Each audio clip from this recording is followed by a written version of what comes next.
आज जो विषय हम लोग ले रहे हैं नवरात्रि काल में, अगर इंसानों को सिखाया न जाए तो सच ये है कि वह जानवरों से भी बदतर हो जाता है। अगर उसे वह सीख दी जाए जिससे वह जीवन जी सके। उपनिषद में भी कहा गया मनुर्भवः, मनुष्य बनो। लगता है कि अरे मनुष्य तो हम हैं ही, फिर क्यों कहा गया वेद में कि मनुर्भवः। परम पूज्य गुरुदेव कहते हैं मनुष्य का जन्म तो सहज होता है, पर मनुष्यता उसे बहुत कठिनाई से प्राप्त होती है। जन्म तो हो गया, मानव देह मिल गया, मानव तन मिल गया, लेकिन क्या हम अपने जीवन को इंसानियत के आधार पर चला पा रहे हैं? वैसी सोच है हमारी, वैसा विचार है हमारा चिंतन कैसा है, हमारा चरित्र कैसा है, हमारा व्यवहार कैसा है, यही तय करता है कि हम इंसान बन पाए या नहीं बन पाए। एक होता है द्विज, यानी दूसरा जन्म। जब यज्ञोपवीत संस्कार, उपनयन संस्कार होता है, दूसरा जन्म इंसान का होता है। अंडज जो होते हैं उनका भी दूसरा जन्म होता है। अंडा निकलता है, फिर अंडा फोड़ करके चूजा निकलता है। उसी तरह इंसान का जन्म होता है। उसी तरह जब उपनयन संस्कार गर्भ के 8वें साल, जन्म के 7.25वें साल में होता है, जब बाल्यावस्था से किशोरावस्था में इंसान प्रवेश करता है, टीनेजर जो अवस्था होती है, उसी समय उसके अंदर बायोलॉजिकल चेंजेज आते हैं, फिजियोलॉजिकल चेंजेज आते हैं, साइकोलॉजिकल चेंजेज आते हैं, इमोशनल चेंजेज आते हैं। उसी समय उसे गुरु की आवश्यकता होती है। गुरु जो आपको उंगली पकड़ पकड़ कर जीवन व्यवस्था को बताता है, समझाता है। एक ईश्वर है जो सही चलने वाले को पुरस्कार देता है, गलत चलने वाले को दंड देता है। परमात्मा यही है। परमात्मा की दूसरी धारा ही गुरु है, जो उस अनुशासन व्यवस्था को समझाता, बताता, उंगली पकड़ कर चलाता है, उसे हम गुरु कहते हैं। एक आंख मिलती है माँ के पेट से संसार को देखने के लिए, देखने की दृष्टि माँ के पेट से मिलती है, और संसार को समझने की दृष्टि गुरु के ज्ञान से मिलती है। आजकल तो हम लोग बहुत सारी गालियाँ बकते हैं, नए नए गाली ईजाद हो चुके हैं, लेकिन पहले अगर सबसे बड़ी गाली कोई होती थी तो उसको कहा जाता था निगुरा कहीं का। मतलब बिना गुरु का है तुम्हारे जीवन में गुरु नहीं है, तुम इंसान है ही नहीं, निगुरा है। ये सबसे बड़ी गाली मानी जाती थी। आज गुरु परंपरा लुप्त होती जा रही है। हाँ, आज हम चांद पर पहुंच गए, मंगल ग्रह पर चले गए, फिजिक्स, केमिस्ट्री, बॉटनी, जूलॉजी बहुत पढ़ लिया, बहुत जानकारी हासिल कर ली, बुद्धि को हमने बहुत विकसित किया, लेकिन जीवन कैसे जिया जाए, जीवन जीने की कला कैसे विकसित हो, ये हमने नहीं सीखा। बड़े बड़े लोगों को देखिए किस तरह से कभी कभी आचरण करते हैं अनगढ़ की तरह। आप टीवी पर आजकल देखते हैं किस तरह के आचरण होते हैं। जो संसार का ज्ञान देता है, संसार में सफल होना सिखाता है, उसे हम शिक्षक कहते हैं, लेकिन जो जीवन जीना सिखाता है उसे हम गुरु कहते हैं। शिक्षा और विद्या यही है। शिक्षा संसार को समझने का ज्ञान है, विद्या जीवन विद्या है। जीवन को समझने का, जीने का ज्ञान जीवन विद्या है। दूध के दांत टूटते हैं, फिर नया निकलता है, इसलिए दांत को भी द्विज कहा जाता है।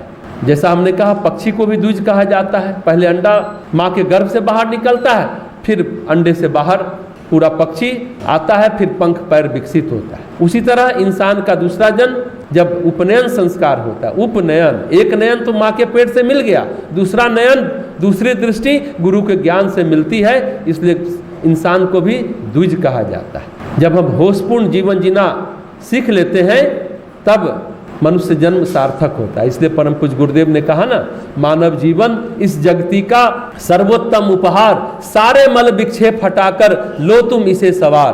पथ 84 लाख भटक कर राजपंथ यह पाया, पर मानव निज लक्ष्य भूलकर सपनों में भरमाया।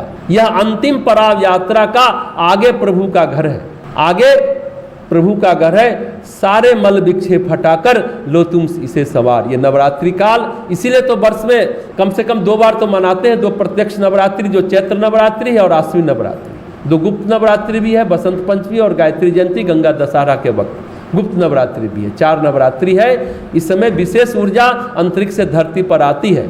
जो थोड़ी साधना करते हैं, संयम में रहते हैं, पाठ करते हैं, पूजा करते हैं, जप करते हैं, ध्यान करते हैं, निश्चित रूपेण सारे मल विक्षेप हटते चले जाएंगे, सारे आवरण हटते चले जाएंगे और जीवन संवरता चला जाता है।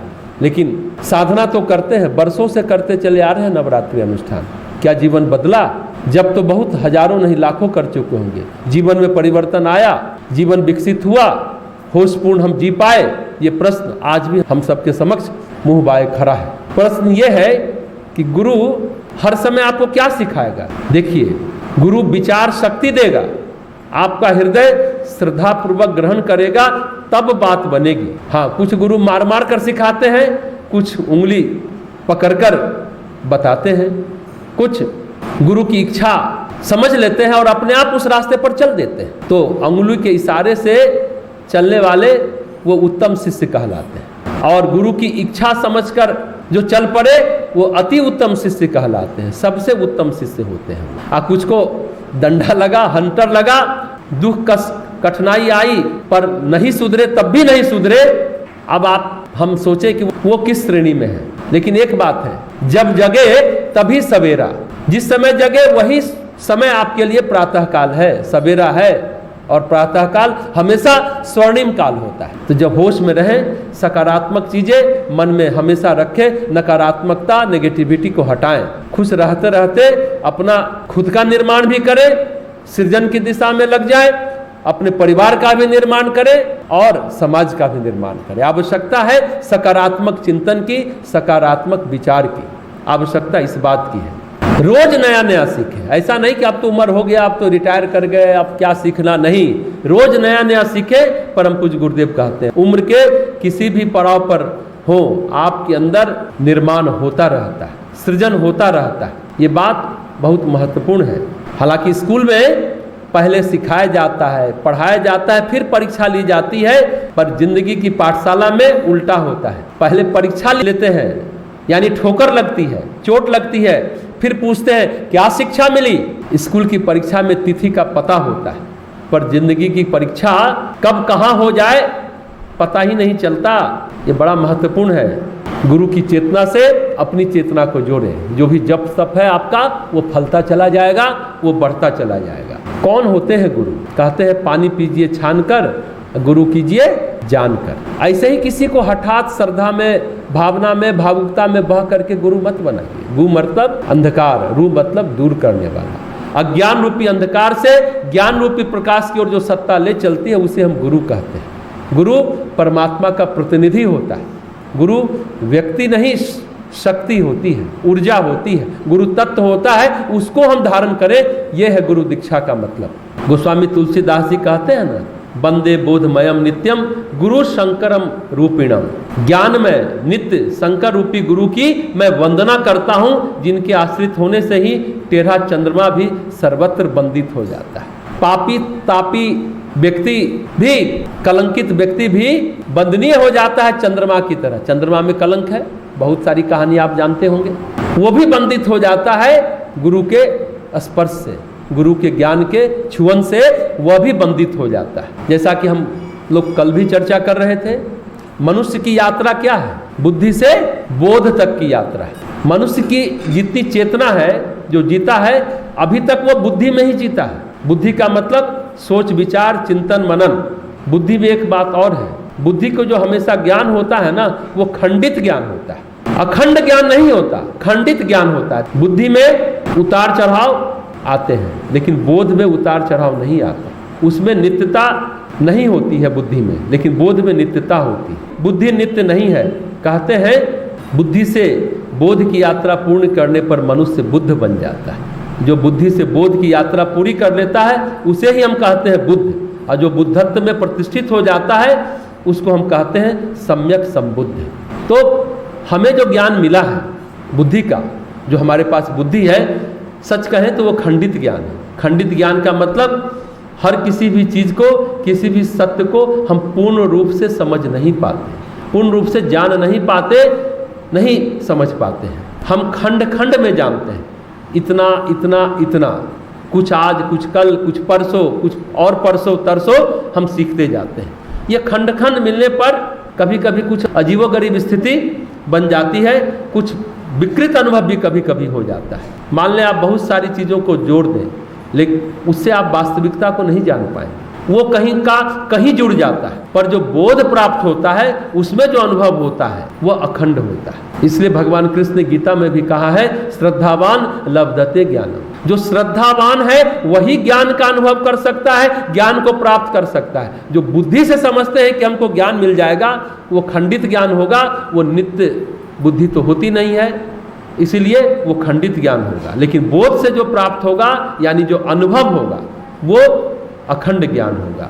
जो अनुभव होता है फिर वो जाता नहीं है, वो नित्य होता है। ऐसा ही अनुभव प्राप्त कराते हैं गुरु, अखंड का अनुभव प्राप्त करवाते हैं। ऐसे गुरु जो होते हैं उन्हीं को सद्गुरु कहा जाता है। गोस्वामी जी इसलिए कहते हैं ऐसा गुरु कौन है?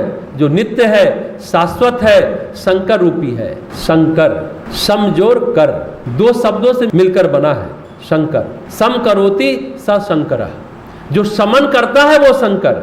समन किस चीज का? हमारे पाप का, हमारे ताप का, हमारे प्रारब्ध का जो समन करता है वो शंकर होता है, यानी गुरु होता है। हमने कहा कि प्रारब्ध का समन करता है। प्रारब्ध का मतलब जानते हैं, अच्छे प्रारब्ध होते हैं और बुरे प्रारब्ध होते हैं। बुरे प्रारब्ध का जो समन करे यानी पीड़ा, दर्द, कष्ट, कठिनाई, त्रिताप, जो भी है पीड़ा, पतन जो हो जाता है इंसान का, उस सब का समन जो करे वही शंकर होता है। और एक बात है, गुरु उसमें आग नहीं लगाता, भड़काता नहीं है, उसका शमन करता है। ऐसा सम करने वाला शंकर है। इसलिए गोस्वामी जी ने कहा, वंदे बोधमयम नित्यम गुरु शंकरम रूपिणम। ऐसे गुरु के पास आकर सब पापी तापी सभी तर जाते हैं। उनके पाप ताप का शमन होता है, कलंक का शमन होता है। बहुत महत्वपूर्ण बात है। गोस्वामी जी की बात हम सबों को याद रखनी चाहिए। गोस्वामी जी और आगे कहते हैं कि मैं गुरु महाराज के चरण कमल के रज की वंदना करता हूँ। जो कमल रज है उसकी मैं वंदना करता हूँ। तो कहने का मतलब है गुरु के लिए कहा गया है भवरोग वैद्यम। भवरोग का नाश करने वाले वैद्य है गुरु। उनकी चरणों की रज महान औषधि है।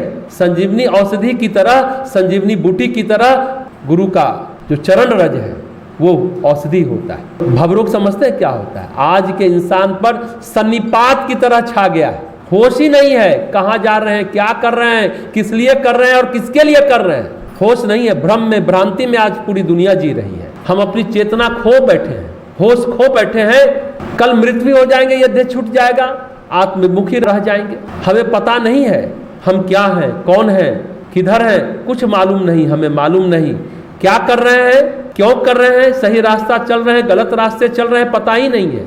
सच कहिए तो जीवन बहुत मूर्छा की दिशा में कट रहा है। ऐसी स्थिति में हमें जरूरत है संजीवनी की, जो मूर्छा से हमें निकाले।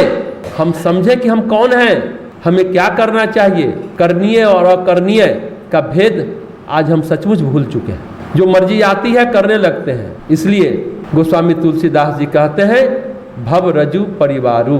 यह शरीर भवरोगों का परिवार है, अकेले नहीं है, पूरे रोगों की जमात है, पूरा परिवार जुटा हुआ है। काम है, क्रोध है, लोभ है, मोह है, मद है, ईर्ष्या है, द्वेष है, घृणा है, मत्सर है, पूरा परिवार है। और भी लोग हैं, परिवार में बहुत सदस्य होते हैं, उससे जुड़े कुछ कुटुंब भी होते हैं। इस पूरा का पूरा भवरोगों की जमात हमें घेरे हुए है। कभी एक उभरता है, कभी दो उभरता है और कभी कभी तो सभी एक साथ उभर जाते हैं। इसके कारण हम मूर्छा में हैं, हम बेहोश में हैं। इस मूर्छा से रक्षा कर सकता है केवल और केवल भवरोग वैद्य। इसलिए गुरु को कहा गया है वैद्य। सामान्य रोग है तो आयुर्वेद में इलाज है। वात पित्त कफ का इलाज आयुर्वेद में अपने प्राकृतिक चिकित्सा केंद्र में है। प्रकृति के 3 गुण, इनका जो दर्शन है वो है सांख्य दर्शन। जब हम इलाज करते हैं मन और मन के पार तत्वों का तो वह हो जाता है योग। आयुर्वेद और योग दोनों सांख्य दर्शन पर ही आधारित है, इसलिए दोनों चिकित्सा पद्धति है। आयुर्वेद इलाज करता है तन का और मन का योग इलाज करता है। मन का और मन के ऊपर के तत्वों का, मन के पार जो तत्व है उसका भी योग इलाज करता है। तो इनका आधार है त्रिविध गुण। ये त्रिविध गुण जब तन में आते हैं तो बनते हैं वात पित्त कफ, और जब मन में आते हैं तो वही बनते हैं सतरजतम। सतोगुण, रजोगुण और तमोगुण के रूप में होते हैं। अगर इन 3 गुणों का असंतुलन हो जाता है, वात कुपित हो गया या पित्त कुपित हो गया या कफ कुपित हो गया, तो शरीर में रोग हो जाता है। आयुर्वेद के जो ज्ञाता है वो चिकित्सक जानते हैं, जो योग को जानते हैं, जो आयुर्वेद को जानते हैं, कहते हैं उसी को गुरु कहते हैं। सदगुरु जो होते हैं ना वो चिकित्सक होते हैं, भवरोग वैद्य होते हैं वो। उनके चरणों का रज संजीवनी बूटी के समान है। गुरु का सानिध्य मिले, गुरु की चरण सेवा हो तो भव रोगों के परिवारों का नाश हो जाता है। ऐसी महिमा है गुरु के चरण कमलों के पराग की, रज की। बस हमें इस रज को धारण करना है, ग्रहण करना है, तब हम रोग से मुक्त हो सकते हैं, स्वस्थ हो सकते हैं। यानी शरीर शुद्धि भी होगी, मन की भी शुद्धि होगी और कर्म शुद्धि भी होगी। पाप ताप साप भी कटते चले जाएंगे। इसलिए कहते हैं रुद्राभिषेक करने से कर्म क्षय होता है, हमारे पाप कटते चले जाते हैं। भगवान शंकर की पूजा करते हैं, वो सारे पाप ताप साप का शमन करते हैं। स्वस्थ का मतलब क्या होता है? स्व में स्थित रहना। स्व यानी अपने स्वरूप, अपने आत्म स्वरूप में स्थित रहना। स्वरूप में दृष्टा की स्थिति हो जाती है, पतंजलि भी यही बात कहते हैं। लेकिन आज हम अपने स्वरूप में स्थित नहीं हैं, इसलिए तो परेशान घूमते रहते हैं। अभी हम इसलिए स्वस्थ नहीं हैं। हम लोग क्या है, एक शब्द बड़ा अच्छा है, हम लोग आत्मा में अवस्थित नहीं, हम लोग काया में अवस्थित हैं, शरीर में अवस्थित हैं। शरीर को ही, देह को ही सब कुछ मान करके आरंभ और अंत मान लेते हैं, मृत्यु मान लेते हैं। तो हम स्वस्थ नहीं है, स्व में स्थित नहीं है, मतलब स्वस्थ नहीं। हम लोग क्या है, कायस्थ है। काया में स्थित है यानी क्या है, कायस्थ है। भौतिकता के अलावा हम लोग कुछ सोच ही नहीं पाते। काया में स्थित है, स्व में स्थित नहीं है। दो ही चीज होती है, या तो व्यक्ति होता है कायस्थ या तो होता है स्वस्थ। दृष्टा बन गए तो बात बन जाएगी। काया के कष्ट, काया के दुख, काया के सुख, काया के को और क्या चाहिए, यही सब चाहिए। धन पद यश मान प्रतिष्ठा चाहिए। स्व में नहीं रहते, काया को ही स्व मान लिया, यह भ्रांति दूर हो सकती है गुरु के चरण कमल की रज से। उस संजीवनी औषधि से भव रोगों का विनाश होता है, भव रोग हमारे नाश होते हैं। देखिए एक बात है, जब रोगी होता है व्यक्ति तो वह काया में ज़्यादा ही ज़्यादा स्थित होता है। सिर दर्द हो तो 24 घंटे हम सिर को ही सोचते रहते हैं, तन को ही सोचते रहते हैं, सिर ही सोचता है। दांत में दर्द हो तो सिर्फ दांत के अलावा तो कुछ अनुभव ही नहीं होता, कुछ नहीं दिखता। दांत में दर्द है तो रोग ना हो तो हमें शरीर की अनुभूति ही नहीं होती कि सिर भी है, दांत भी, अगर वहाँ दर्द ना हो तो रोग है तो शरीर की अनुभूति होती रहती है। जिस अंग में रोग होता है उसकी अनुभूति होती रहती है। भवरोग मनुष्य को बनाते हैं कायस्थ, गुरु की चरण की रज बनाती है हमें स्वस्थ। यही फर्क है। गुरु के चरणों की धूल सच कहे सौभाग्यवान को मिलती है, पुण्यवान को मिलती है, सबको नहीं मिल पाती। और उस शिष्य को भी शिवत्व प्रदान करती है, साधना प्रदान करती है, समाधि प्रदान करती है, वैराग्य प्रदान करती है। धन के मद में, यश के मद में, मान के मद में, पावर के मद में वैराग्य की ज्योति, विवेक की ज्योति खत्म हो जाती है। वो गुरु के ज्ञान से ही प्रज्वलित होती है, ज्ञान की ज्योति। ध्यान देने की बात है, जब हमारा पुण्य उदित होता है तब हम सुख में तब उन्मत्त हो जाते हैं। पुण्य के क्षणों में भी हम पाप करने लगते हैं, उन्मादी हो जाते हैं, हमारा विवेक, हमारा वैराग्य सो जाता है। जितने जघन्यतम कर्म पाप होते हैं, ये मान लीजिए कोई भी व्यक्ति अपने पुण्य के फेज में ही करता है, उसको लगता है अरे हम तो बहुत कुछ कर लिए, बहुत आगे बढ़ गए। इसलिए कहते हैं कुछ लोग, अरे हमने तो किसी का कुछ नहीं बिगाड़ा, हमको दुख क्यों आ गया? अरे सुख का बैंक बैलेंस खत्म हो गया तो दुख आएगा ही ना। आपने सुख के समय सेवा की, पुण्य बढ़ाया, सुख के समय नहीं बढ़ाया तो बैंक बैलेंस खत्म हो गया आपका। ये बात हम लोग नहीं समझते। यही तो जीवन विद्या है कि सुख के समय सेवा, दुख के समय त्याग। सुख के समय सेवा करिए कि पुण्य का बैंक बैलेंस खत्म ही ना हो तो दुख आएगा ही नहीं। यही तो गुरु बताता है, यही तो गुरु सिखाता है, गुरु याद दिलाता है। हम लोग नवरात्रि अनुष्ठान में बैठे हैं, सभी साधना के माहौल में बैठे हैं। जब पुण्य फलित होता है ना, उस समय अनेकों आयाम खुल जाते हैं, कुछ ना कुछ गलतियां हमसे हो ही जाती हैं। उस पुण्य के फेज में पाप भी घुस जाता है। इस बात को हम लोग को भली भांति समझना चाहिए। इसलिए गलती से भी गलत नहीं करना है, ये बात महत्वपूर्ण है।